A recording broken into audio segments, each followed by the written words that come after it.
Men, it destroys good men, turns them into no good men. Bad men, it destroys children.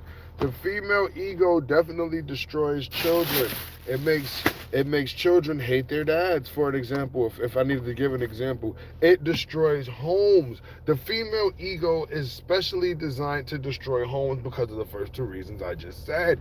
It's destroying men, which will destroy the leader of the home. It's destroying children. It's destroying the offspring of the leader of the home. The female ego.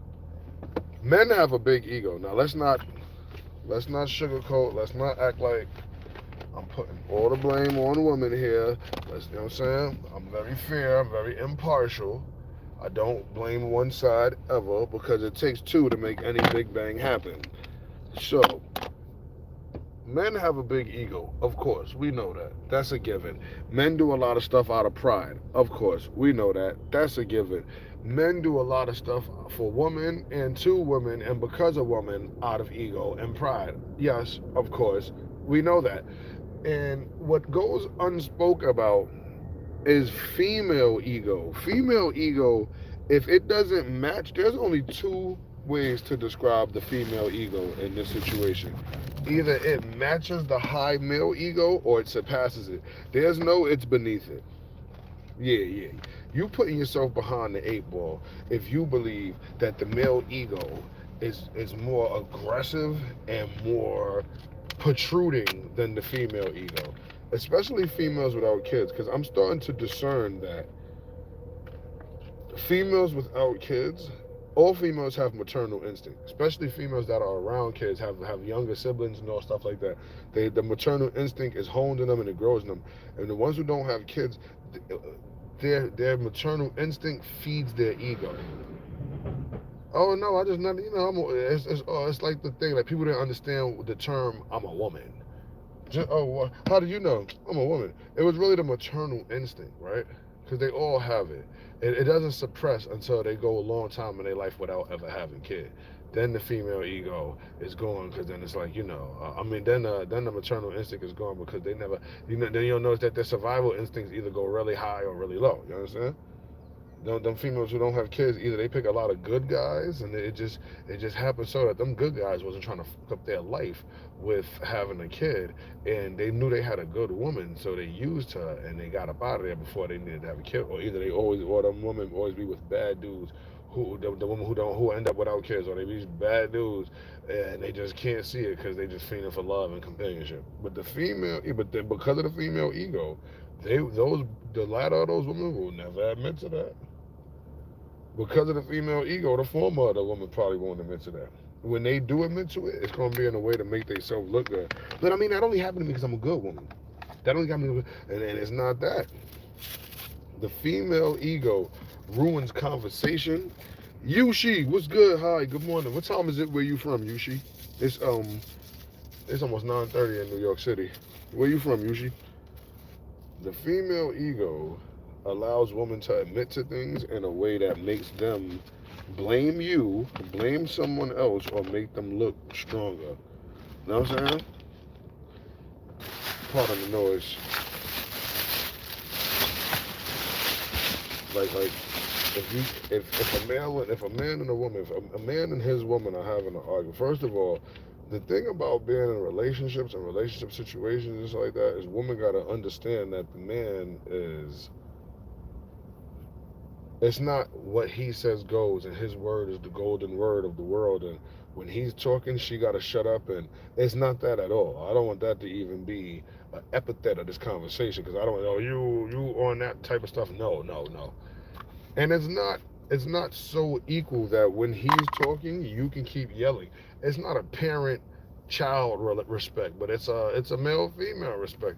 It's a and also, being a conversationalist, I like to say this: small pivot, same sport.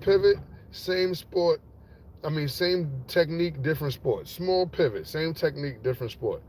I like to say this: male or female, when someone leads the conversation, and conversations happen within conversations, and this applies to all conversations. When someone leads the conversation, the other person that's responding and rebuttaling, you don't have the same leeway to cut the leader of the conversation off as the rebuttaler.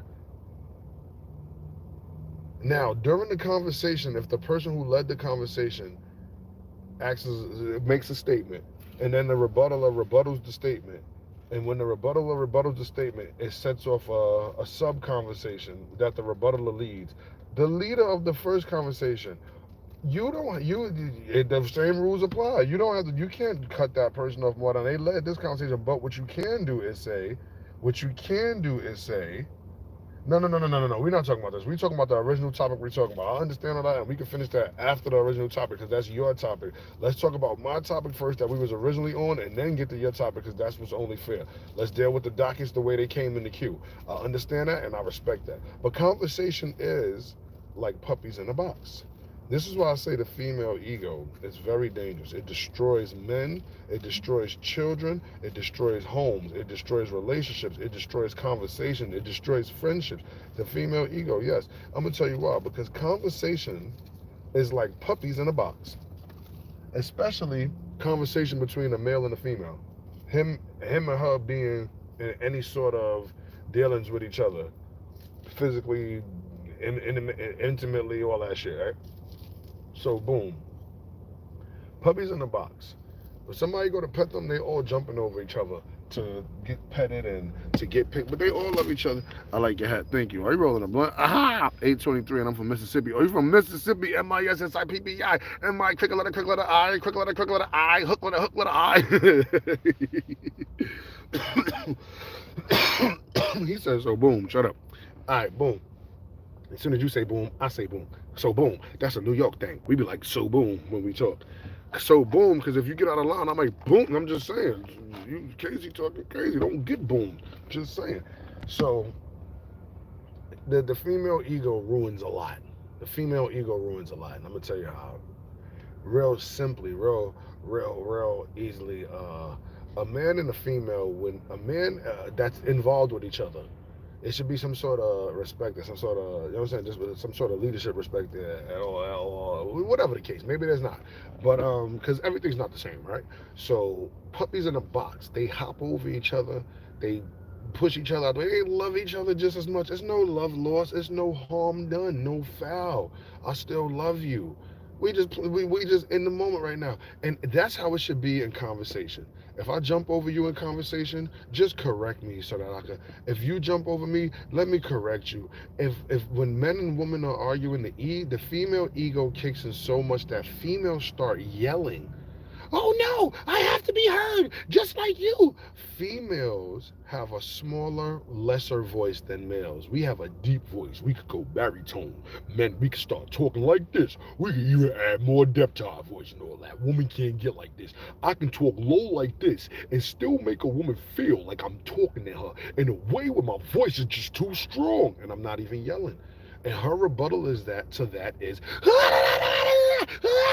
every time you go to talk. A good example of this is to see bad conversation skills on purpose.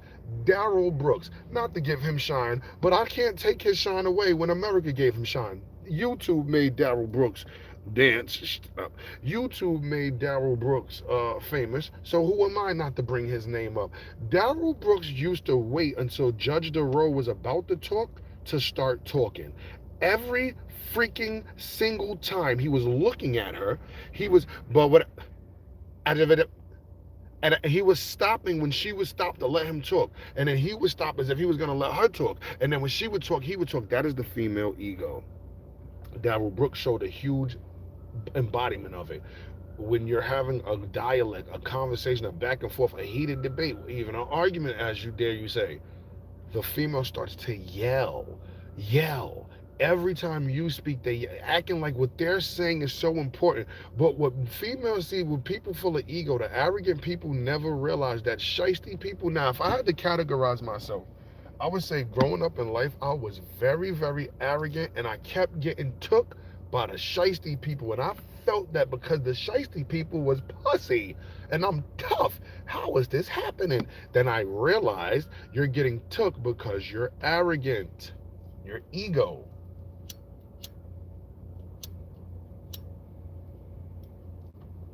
Shiesty people see arrogant people coming from down the block. A shiesty person can see an arrogant person coming from all the way over there. They're like, yep, I'm about to get him. I'm gonna get him. Because they think they too arrogant to get got. You ever heard a person speak about stuff they don't know and they be adamant about it and they really be speaking it, and then you hear somebody who know it and it sounds totally different once I didn't change as a person until I started researching stuff and started really reading stuff and started realizing the conversations I be having I can't have no more. I don't know what I be talking about. And then when I went back to them people to bring them the knowledge that I actually knew, can't talk to them because they just making shit up just like you. You gotta let that ego go. You gotta let that ego go. The female ego is one that has to be equal to a man at all times. It's almost like in their mind they're always thinking about. I just had a huge in-depth argument about a mechanical issue with a tub lever, and at the inception of the talk, it's because women like to talk to their men or the men that's in their presence like we are supposed to be their punching bags. We're supposed to take everything they have and give, and we're supposed to just deal with it. That's how women see. I don't. Where I'm from, that's how women see the men that they deal with. Like when they come in the house mad about something, or they come around you and they mad about something, you got to be mad about it. You got to deal with their anger they got from another situation, right? That's how they deal with it, right? So we're having this huge drawn out argument. At the beginning of the argument, and the women where I'm from with this ego, they like to talk crazy. They like to talk they like to, even if they don't curse, even if they like to use a voice that you're like, nigga, I'm a grown man. Don't talk to me like that. That's not how you regularly talk to me. Talk to me how you regularly talk to me. Don't have a whole episode, because this is what happened. Going to do something without knowing the right knowledge of it. It's a type of lever that it clicks to close so that the water doesn't drip. So you have to unclick it. With the first grab of the lever, you unclick it, and then the second grab of the lever, you just swing it around, right? But if you do it in one motion, it's hard to do. It's like, and then you do it. Like it's like, so boom, right? So I guess she goes to do it in one motion. She was like, you can't be closing this thing so tight like this. I can't have it. I can't even get it up. But before she even gets there, she's in the bathroom just going off about how hard it is to lift the lever and da-da-da. So now when she speaks to me, this is how she's speaking to me in that tone. You can't close the lever so tight. You're a man and I'm a woman and you're closing it too tight and I can't get it open. Blah, blah, blah. So as she's saying that, I'm like, you talking about the faucet lever for the shower? You gotta hit it first so it could click, and then when I can't click the thing. I'm trying to tell you that it's too tight for me to open. It's too hard for me to open. So I'm like, so in my mind I go, maybe I made a mistake trying to say that while she was in her little tyrannical rage. You see, this is the thing we can't do. We can't blame people for tweaking, and then when we talk to them, we try to untweak they tweak. You gotta let people tweak.